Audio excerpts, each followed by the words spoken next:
Pemirsa, terima kasih Anda masih bersama kami di Selamat Pagi Indonesia. Belum jelasnya sikap DPR terhadap hak angket, langkah yang lebih konkret justru diambil oleh Dewan Perwakilan Daerah atau DPD. DPRD RI sepakat membentuk panitia khusus atau pansus untuk pemilu curang.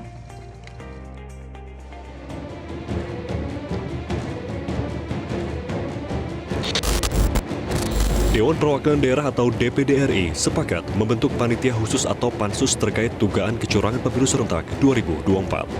Pada sidang paripurna DPD RI, sejumlah anggotanya menyepakati pembentukan pansus pemilu curang. Komite 1 DPD RI yang membidangi soal pemilu sudah menyatakan sikap terkait kecurangan dalam pemilu 2024. Salah satunya, usulan untuk membentuk pansus.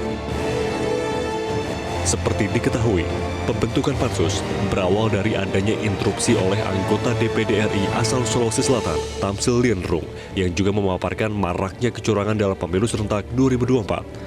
Tamsil menilai perlunya DPD RI untuk membuat pansus pelanggaran atau kecurangan pemilu dan pembahasannya tidak sebatas di Komite 1, namun pembahasan di lintas Komite DPD RI.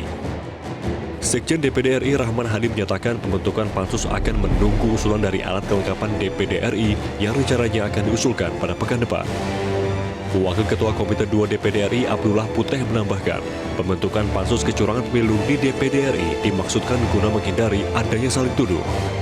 Sebuah usulan dari anggota supaya buat pansus untuk juga meneliti hal-hal yang terjadi pada pemilu yang terjadi sekarang ini, baik ada hal yang tidak bisa diterima atau yang baik atau tidak, kita ingin membuat sebuah penilaian.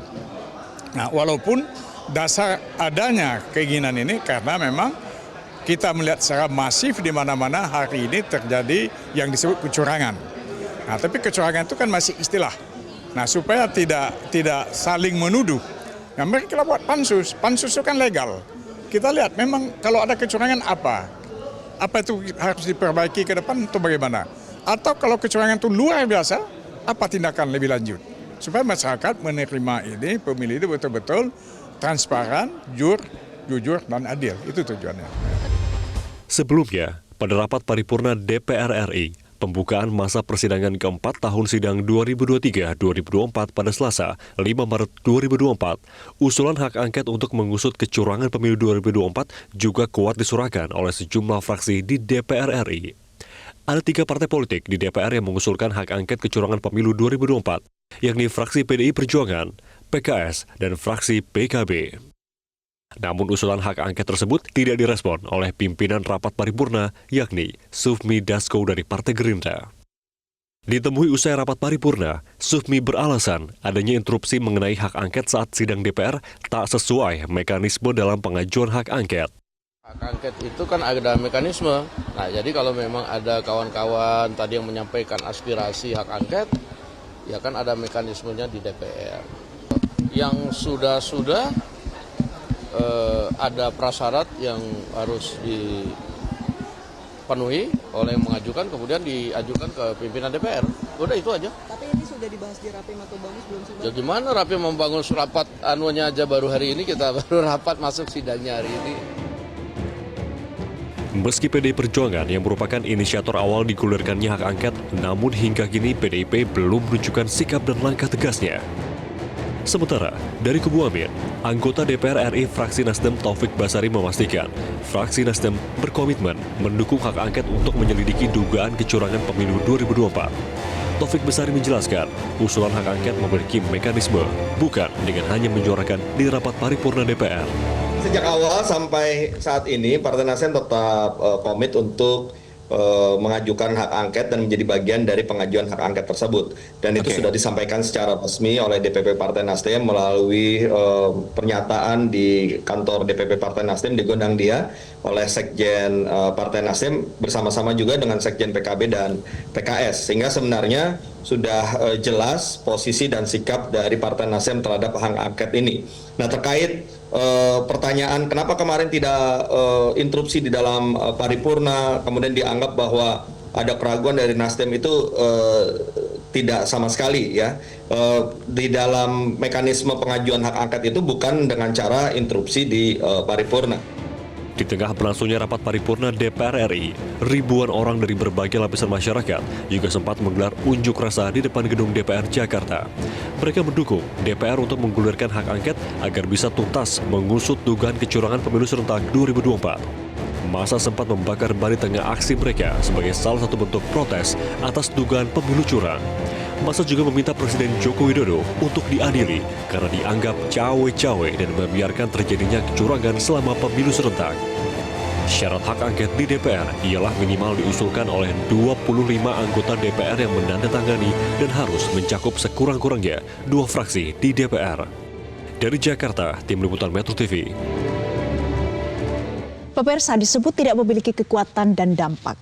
Tapi mengapa DPD menggulirkan dibentuknya panitia khusus terkait dugaan kecurangan pemilu 2024?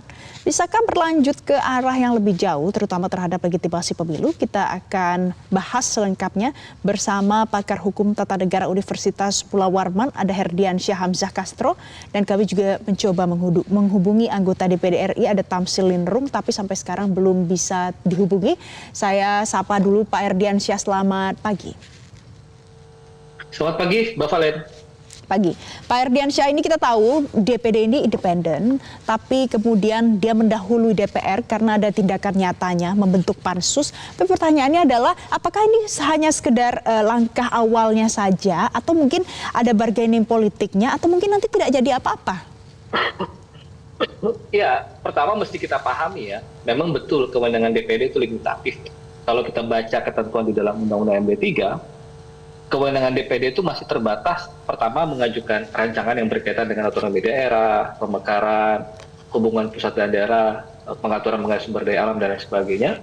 Yang kedua juga memberikan rekomendasi yang berkaitan dengan pembahasan APBN, kemudian ikut membahas rancangan undang-undang yang berkaitan dengan otonomi daerah dan lain sebagainya. Dan terakhir, itu hanya terbatas kepada fungsi pengawasan yang masih juga berkaitan dengan soal otonomi daerah, kemudian hubungan pusat daerah dan lain sebagainya. Perkara pemilu memang tidak diatur secara eksplisit di dalam Undang-Undang MD 3. Tapi Mbak Valen, mesti kita pahami, setidaknya ada 2 rasionalisasi kenapa kemudian kita perlu memahami tindakan DPD itu. Pertama, kita jangan historis ya, DPD ini kan lahir sebagai kamar kedua, sebagai fungsi penyeimbang terhadap DPR. Nah, kalau kemudian DPR belum juga bersikap mengenai hak angket misalnya, kan tidak ada salahnya kalau kemudian secara politik DPD mengambil langkah-langkah yang mendahului DPR. Harapannya ke depan ada semacam harmonisasi dan sinkronisasi antara sikap DPD dengan sikap DPR yang mudah-mudahan juga bisa lebih serius mendorong hak angket itu. Itu yang pertama. Yang kedua,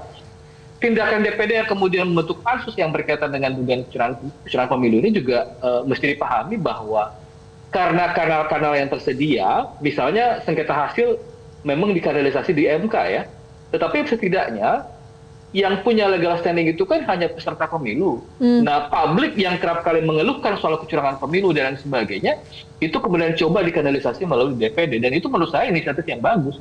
Jadi kesimpulannya menurut saya, kita tetap mesti mengapresiasi DPD dengan langkah-langkah untuk mendorong pansus kecurangan pemilu itu. Kedatipun kekuatan hukumnya itu hanya secara politik gitu ya. Karena di ujung pansus kecurangan pemilu yang dibuat oleh DPD itu kan adalah memberikan rekomendasi kepada DPR agar ditindaklanjuti gitu. Soal bagaimana bentuk tindak lanjutnya, harapannya kan tadi seperti yang saya bilang di depan, mesti sinkron dengan keseriusan mendorong hak angket. Kira-kira begitu Mbak Valen. Apakah tindakan seperti ini ada presiden sebelumnya, Pak Herdiansyah?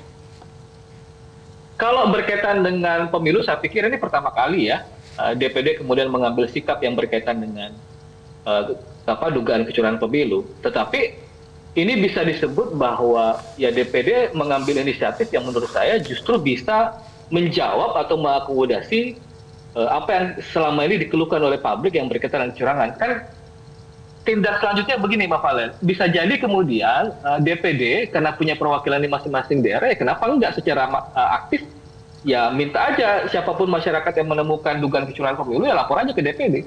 Jadi setidak-tidaknya laporan itu yang bisa menjadi bahan bagi pansus DPD untuk disampaikan kepada DPR kemudian. Jadi menurut saya ini semacam inisiatif yang mesti kita apresiasi dari DPD. Setidak-tidaknya itu menjawab atau mengakomodasi apa yang selama ini dikeluhkan publik terkait dengan dugaan kecurangan pemilu itu. Begitu, Mbak Fadli. Apakah inisiatif dari DPD ini nanti menghasilkan rekomendasi bisa jadi pertimbangan yang kemudian diperhatikan betul oleh DPR?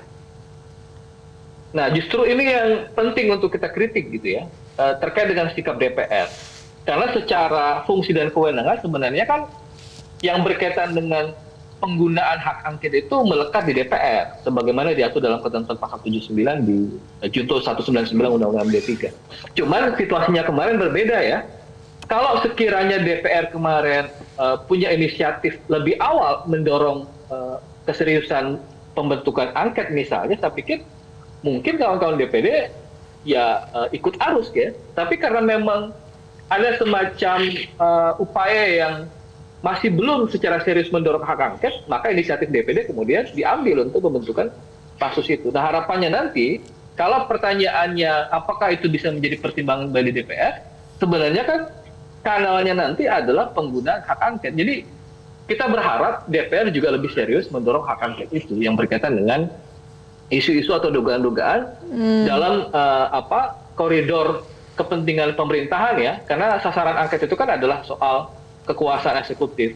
Nah, kalau kita lihat petanya kemarin, itu baru ada 3 partai yang secara terbuka mengumumkan. Nah, kalau bicara komposisi suara kan belum cukup ya, Bapak. Kalau misalnya kita hitung, PDIP dengan jumlah suara 128, kemudian PKB 58 suara dan PKS 50 suara, itu belum cukup. Kalau kemudian angket itu ingin dijadikan oleh teman-teman di DPR, masih perlu 1 suara. Misalnya Nasdem itu punya 59 suara. Kalau digabungkan berarti lebih dari cukup. Karena syarat dan ketentuan usulan angket itu bisa direalisasikan oleh teman-teman di DPR, itu minimal setengah dari jumlah anggota DPR. Jadi kalau kita bagi 575 total anggota DPR sekarang, dibagi setengahnya, lebih dari setengah, berarti kan sekitar minimal 288 suara. Nah, kalau masih 3 partai itu belum cukup. Makanya kemudian kita berharap tindakan pansus DPD itu sinkron dengan tindakan penggunaan angket oleh teman-teman di DPR. Baik, tapi memangnya menurut Anda dengan adanya rekomendasi dari DPD RI ini, apakah cukup menjadi daya dobrak untuk semua fraksi sampai dengan 50% plus 1 nanti menyetujui hak angket? Soal kemudian punya daya dobrak atau tidak, setidak-tidaknya itu bisa mempengaruhi ya. Jadi ada semacam stimulasi politik yang mendorong agar teman-teman di DPR itu lebih serius. Jadi kan itu semacam upaya untuk men-trigger ya. Kita tahu bahwa rekomendasi DPD tidak terlalu kuat, karena toh ditindaklanjuti atau tidak juga sangat tergantung oleh DPR. Tetapi paling tidak, upaya pembentukan pansus oleh teman-teman di DPD itu semacam trigger ya, mencoba bagaimana mendorong agar DPR jauh lebih serius menggunakan hak angket itu. Kan sebenarnya tidak terlalu rumit, Mbak Valen, kalau teman-teman DPR ingin mendorong penggunaan hak angket. Cukup 25 orang lebih dari 1 fraksi untuk mengusulkan, dan kemudian bisa diterima secara utuh menjadi angket kalau disepakati dihadiri oleh setengah dari jumlah total anggota DPR dan disetujui oleh setengah dari jumlah yang hadir. Seperti yang saya bilang tadi, kalau 575 kan cuma 288. Kalau digabungkan antara PDIP, PKS, PKB, tambah Nasdem dan P3, saya pikir itu lebih dari cukup. Yang sekarang tidak dimiliki oleh teman-teman itu soal keseriusan. Begitu, Mbak Valen. Pak Erdiansyah, nanti saya akan tanya menurut Pak Erdiansyah, apakah ini benar-benar keseriusan, bisa ada hasilnya nanti, atau ini hanya sekedar angin segar di awal saja? Tapi jangan jawab dulu, kita harus jeda terlebih dahulu. Pemirsa, tetaplah bersama kami. Bersama kami di Selamat Pagi Indonesia, kita juga masih bersama pengamat hukum tata negara, pakar hukum tata negara, ada Herdiansyah Hamzah Castro. Pak Herdiansyah, kita kalau baca di media sosial ya, ini kan masyarakat berkomentar, hak angket saja bahkan disebut sebagai mimpi kalau mau mengubah hasil pemilu. Hanya sebuah gerakan dan gertakan. Ada yang menulis begitu ya di media sosial. Nah, itu DPR disebut begitu. Kalau menurut Anda dari inisiatif yang baik dari DPD ini, apakah ini benar-benar angin segar sebentar saja atau nanti pasti ada hasilnya dengan rekomendasi yang Anda sudah jelaskan tadi? Ya, makanya kan yang sangat dituntut adalah soal konsistensi ya. Bahwa kemudian ada pertanyaan apakah pansus berkaitan dengan kecurangan pemilu, ataupun mudah-mudahan angket itu bisa direalisasikan oleh kawan-kawan DPR, bisa merubah hasil pemilu atau tidak. Kan problemnya bukan di situ ya. Kalau bicara hasil, ini kita bicara esensi. Kalau bicara hasil, sebenarnya memang ya itu adalah domain Mahkamah Konstitusi. Tetapi kan ini bukan bicara soal hasil ya. kita bicara bagaimana hasil itu diperoleh. Jadi bukan soal hasilnya. Jadi secara prinsip, soal kemudian sengketa hasil pemilu itu memang lari ke MK, tetapi bagaimana hasil-hasil itu diperoleh, apakah diperoleh dengan cara-cara curang atau tidak, apakah diperoleh dengan cara-cara yang abusif, atau penggunaan kekuasaan demi keuntungan tertentu atau tidak, itu kemudian bisa diakomodasi oleh baik kawan-kawan DPD ataupun kawan-kawan di DPR. Nah, soal kemudian apakah itu bisa mempengaruhi atau tidak, itu sangat tergantung dari upaya kawan-kawan merealisasikan angket. Karena angket itu kan sebenarnya bisa berujung kepada pemakzulan presiden. Kalau kemudian kita mau hitung-hitung di atas kertas, pertanyaannya kemudian bagaimana upaya mengarah ke sana yang menjadi penting. Misalnya, apakah materi angket itu betul-betul bisa membuktikan bahwa ada pelanggaran serius yang dilakukan oleh pemerintah. Kalau desain di dalam Undang-Undang MD3 itu, angket itu bisa berujung kepada penggunaan apa yang disebut sebagai hak menyatakan pendapat. Karena hak menyatakan pendapat itu bisa digunakan oleh DPR kalau kemudian secara sah dan meyakinkan Presiden melakukan pelanggaran terhadap ketentuan peraturan perundang-undangan. Nah, hak menyatakan pendapat itu kan adalah ujung dari angket yang bisa saja kemudian mengarah kepada pemakzulan Presiden. Itu hitung-hitungannya di atas kertas. Nah, sekarang tinggal bagaimana kawan-kawan DPR merealisasikan atau lebih serius lah ya, mendorong bagaimana hak angket itu bisa dibuat oleh kawan-kawan DPR sekaligus untuk mengakomodasi bahwa keresahan-keresahan publik itu kan mesti dikanalisasi ya, diakomodasi dan salah satu caranya adalah bagaimana penggunaan hak angket itu. Begitu Pak Ardiansyah, kalau sedang berjalan yang hak angket ini dengan rekomendasi dari DPD nanti mudah-mudahan ada, apakah perlu digulirkan juga ke jalur Bawaslu atau juga ke MK? Iya, saya pikir secara bersama tidak ada masalah ya. Jadi masing-masing punya domain yang berbeda-beda. Begini, Mbak Valen, kan sebenarnya proses dugaan kecurangan memang sudah dibuat desainnya, itu dilaporkan ke Bawaslu ya, sebagai pihak yang mengawasi penyelenggaraan pemilu. Sementara untuk hasil memang sudah didesain kepada Mahkamah Konstitusi.